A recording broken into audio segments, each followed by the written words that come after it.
Good morning. On the Olympics last night, Claire Balding was asking, like, what is cupping? And they didn't really know the answer. They were like, oh, it's sort of everybody does their own thing and each their own. And I thought, oh, I can explain that. So what cupping does, Rebecca got it good. But what it does, it's suction. It's suction.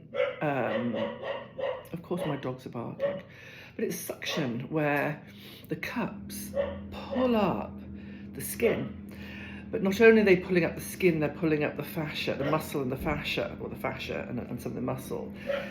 The marking is a micro trauma within the skin that leaves those marks, but it's not a hematoma, so it's not a rupture where there's damage to the capillaries where it bleeds. So it's not a bleed, it's an agitation and a micro trauma where the suction is such within the skin that it agitates the capillaries sufficiently that it causes this micro trauma. And then when it releases, you get, if you were to sort of hold and hold and hold and release, you're getting a dispersion of chi, of energy, and of blood, and of the fascia. So the fascia that can often get held and with an adhesion, it can get dehydrated, it can get stuck through repetitive strain and movement. And also when you're very strong and you're doing repetitive movement like swimming, and you're very strong, the muscles actually get quite tight and quite solid. And although you look very fit and built, the chi and the energy and the blood and the fascia and the lymph flow can be quite stagnant because it's being held really tightly. And so I haven't even got my lenses in. I'm having my cup of tea and I thought, oh, I must share this. So yeah, it's that. And when everything's released, it improves the blood flow and the chi flow and the fascia release and encourages lymphatic drainage. The marking is by the by. Some marking, actually the darker the marks, the more stagnation there is.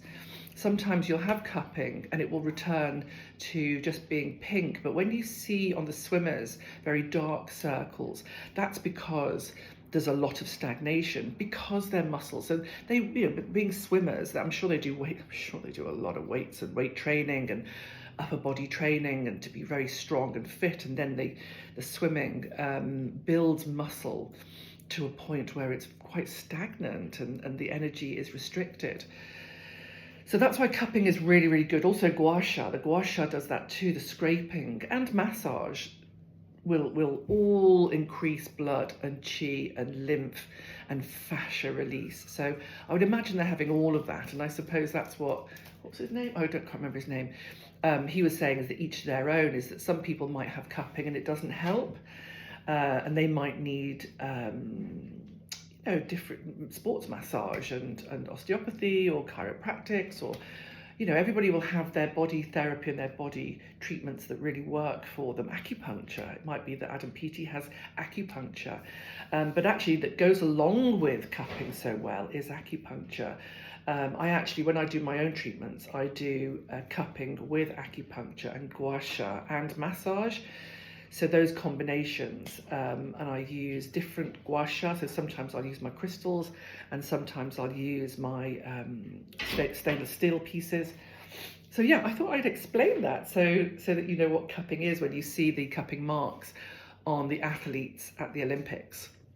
Now, I do training for that as well. If you wanted to work with people who are athletes or athletic or sportsy or just everybody that does anything that has repetitive strain. So us therapists, we love cupping, and hairdressers and tattoo artists and dentists and everybody that does anything that sort of has a repetitive strain that builds muscular tension. And that's probably most people would love and enjoy cupping. So I hope that helps, and I hope that is interesting. That's all. Lots of love. Have a great day.